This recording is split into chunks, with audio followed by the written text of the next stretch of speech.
Hey folks, it's Sam, and I'm doing the June 2024 Vedic Astrology forecast. We have a lot of shifts ahead this month. Mars moves into Aries. We have big conjunctions in Taurus, new moon in Taurus, full moon in Sagittarius. So there's a lot ahead for the month. I also will be talking about, I'll also be doing a much more detailed June 2024 forecast, but this is going to be a very succinct and powerful trip through June 2024 and the shifts ahead, so check it out. Please like the video. Clicking like helps a lot more than you know. It pushes the video higher in relevant video searches. Also, please leave a nice comment. Comments also help more than you know as it raises the video in searches. Many times with hundreds of likes, there are only a dozen comments and they can be disproportionately negative. So be positive. Let me know if you like this. Even just a few words really helps. So subscribe, ring the bell to get notified of upcoming videos. So yeah, that really helps a lot. And so I want to also thank Casey Scott at Gold Star Astrology for the calendar. He put this together. He has an offering. You can check him out on Instagram. And he puts this together at the beginning of the year, and you can download it from his site. So again, let's just jump right into it. We start right away in June 1st, Mars enters Aries. This is a big shift. Mars has been in Pisces.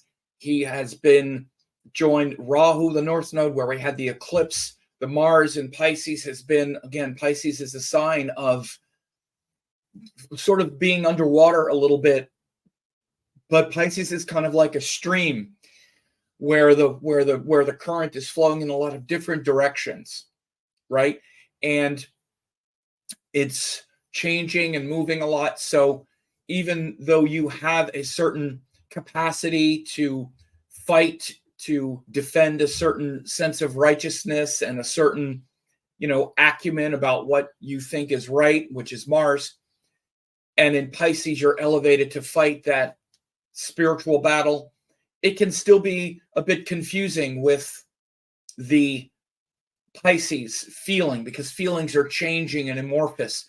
So it's out of that kind of, again, it's also a kind of subliminal state where we're in between lives, in between experiences, we're sort of surrendering and letting go. This is all the Pisces energy. So this is why you felt elevated to fight for what's right, but it seems to change and it seems to be kind of flowing through your fingers, like water through your fingertips. Well, now Mars is going to go into Aries, and it's like, no, now this is the thing. Now I know what to fight for. I'm ready to fight for this thing or that thing. So be careful about just fighting indiscriminately. Okay, so this is a big thing to be careful of, right? Mars in Aries, he's the ruler of Aries. And again, he's just been in Pisces where it's like, well, I'm not really sure. Now, again, if you checked in a lot with that spiritual truth, and I mean spiritual truth, not just emotional truth, not just, well, this makes me sad, or you made me sad. You're the reason I'm upset and not strong is because of all my emotions about what you've done to me, and that kind of victimology, which can happen very easily in life.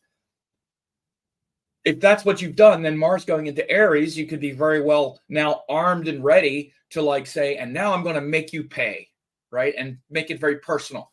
No, instead, we should have been reflecting on the true source of weakness, which is that we don't have more important things to fight about. There's a saying, you need more important problems. You need bigger problems, right? So Mars, at best, is where we solve those big problems. And the biggest problem is I don't know who I am. I don't know my true nature. So if that's the case, then Mars going into Aries is great amount of discipline, courage to fight the good fight. So we're right on the cusp of that. And then in the middle of the week of next week, as I'm recording this, we have Mercury goes into Taurus and joins Jupiter, Sun, and Venus. So again, there's a lot of this Taurus energy, which we've already had, and a lot of combustion. Been a lot of combustion energy, with Jupiter, Venus, close to the sun in Taurus. So a lot of that combustion, but and energizing a lot of that Taurus energy, values, money, resources, what's valuable to us. We're going to get Mercury join there.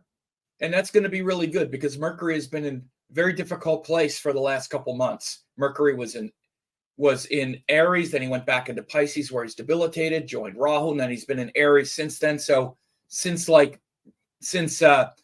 probably mid-February, I have to look it up, but somewhere February, March, Mercury has either been debilitated or in Aries. Neither is a good place for him. So he's going to be in Taurus and Gemini for the next couple months. So that's really good. So we'll feel a real sort of up level, to use the modern term, up leveling your Mercury this week as Mercury joins Jupiter, Sun, and Venus, especially powerful in Taurus. So again, Venus, the ruler, is there. So that's incredibly powerful. So then we have the new moon in Taurus in Rohini Nakshatra. Sun and moon come together. Again, I'll do a full update on this. And the members will also get an update. Those at the Lemurian level will get the new moon in Taurus for their sign as well, because that's one of the members. That's one of the perks at the Examiner Lemurian level, $9.99 a month. You also get the forecast for the full moons and the new moons. As you could see, the last one was a full moon in Scorpio that I just did. You see, this is from the member site. When you click, you can join. I just did an RFK case study. A lot of people were interested in that. The way, the Vedic week ahead, the regular week ahead. So when people get the full membership at the Oracle 5D, you get all of it. But even just at the $10.99 per month, you also get the full moons and the new moons for your sign. And that includes here, this new moon in Rohini. You'll also get it for your sign. So again, when sun and moon come together in Taurus and in Rohini Nakshatra, that means, like for me, it's in my 12th house. That's a cycle of growth in my 12th house. If you're Scorpio, that's your 7th house. If you're Capricorn, that's your 5th house. Very different. So this new moon happens here on June 6th. Again, it's like a resetting and like a new cycle. It's a whole new birth cycle for this month, for this year. We have 12 of these cycles of renewal. That's what the 12 lunation cycles are. That's why there are 12 months in the year, 12 zodiac signs. The 12 is because there's 12 of these lunation cycles every year. So then we go through the month. The next big event, Venus moves into Gemini. Wednesday, June 12th. So Venus has been in Taurus. Venus moving in Gemini, it's going to set up an exchange with Mercury because Mercury will still be in Taurus, at least for a couple days. Then Mercury goes into Gemini. But you can see when Venus and Mercury are in the Taurus, Gemini, in these two signs, or if they're in Virgo and Libra, because they rule these two signs next to each other. They're usually either in each other's sign or exchanging with each other, and they're very friendly with each other. So this section of the zodiac, and later in the year when you have Mercury and Venus in Gemini, in Virgo and Libra, this is really where Venus and Mercury do very well together. This time of the year, you'll often see them either in each other's signs or exchanging with each other or in their own signs. Sometimes you'll see Venus in Taurus, Mercury in Gemini, or etc. But so this is a good time for both Venus and Mercury. So you see Venus goes into Gemini for a couple of days. It's exchanging with Mercury and Taurus, and then Mercury goes into Gemini a couple days later. So you see Mercury is only in Taurus. It's moving very fast. He's only in Taurus for 10 days, right? And then he's only in Gemini for 15 days. So I overspoke. It's not not even a month. See, this is what happens when Mercury goes through this retrograde cycle like he just did. Then he starts moving really fast and he blows through the next two signs like he's doing here. So he's going to, after being in Pisces and Aries for about 3 months, now he's going to blow through these two signs where he's really good. I want him to stay in Taurus and Gemini longer, but he's going to enter, as you see, he's going to enter Taurus on the 4th, and then 25 days later, he will have gone through Taurus and Gemini. So this is a very important aspect of astronomy, of astrology, is the astronomy.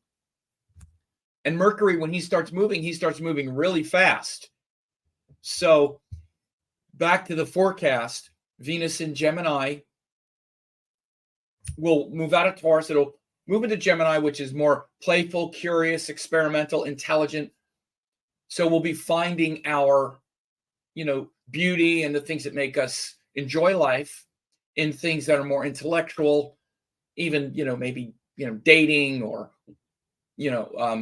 communication. But it's a good sign for Venus as well.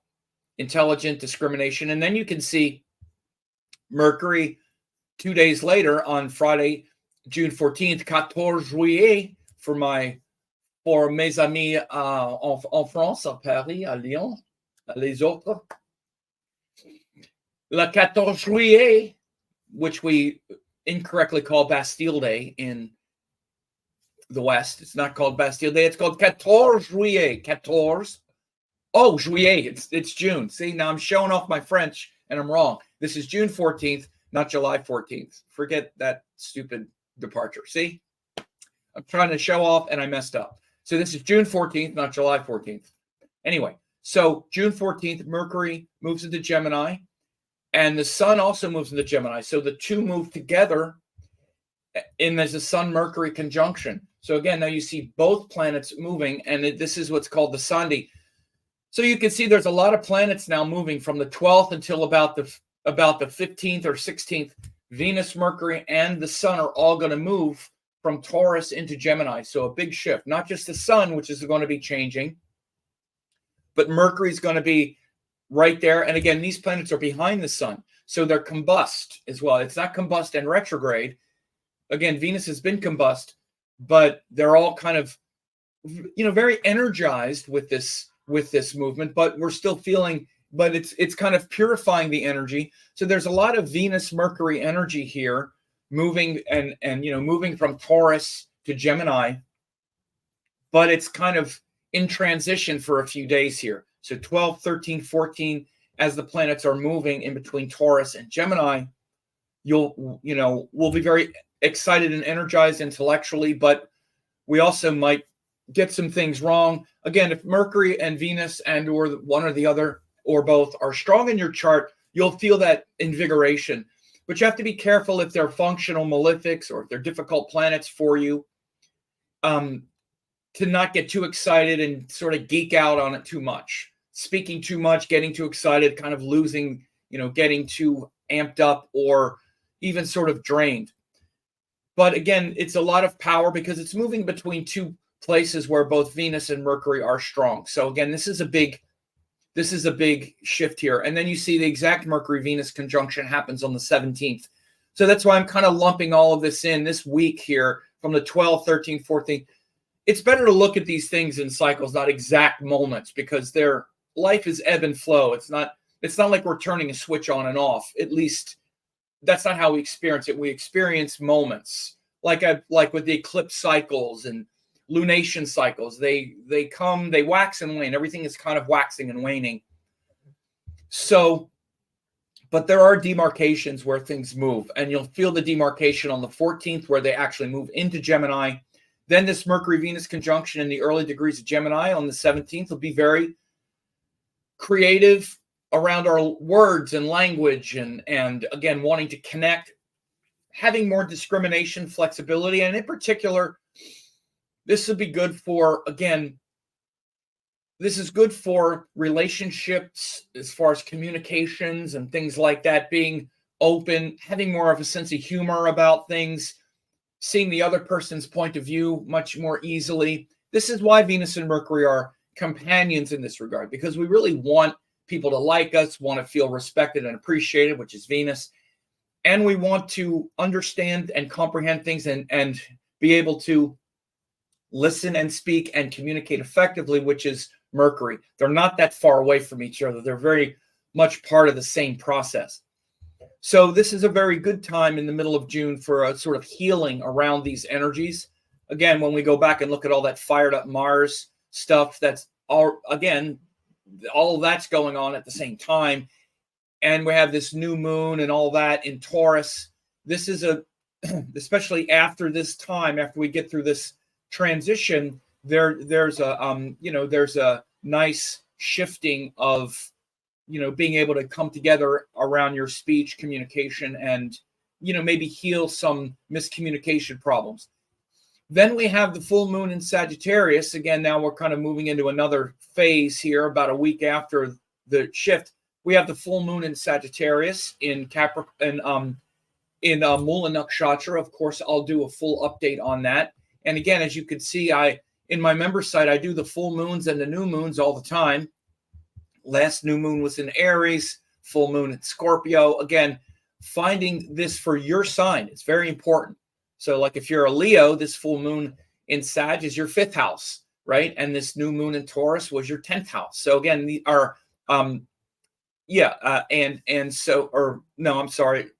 is your 10th house. This is your 5th house. That's right. I'm saying. So again, this full moon in Sagittarius, very much, captivating our emotions around that time and trying to align with higher purpose, higher wisdom. That's what the full moons do. And again, you see, during these other times, these planets are all just still in the same spot. And then we get around the end of the month, the end of June, Mercury moves into Cancer at the same day that Saturn begins going retrograde in Aquarius. This is a big shift that I talked about in my forecast at the beginning of the year, my 2024 full forecast. Saturn goes retrograde about 5 months out of the year, right?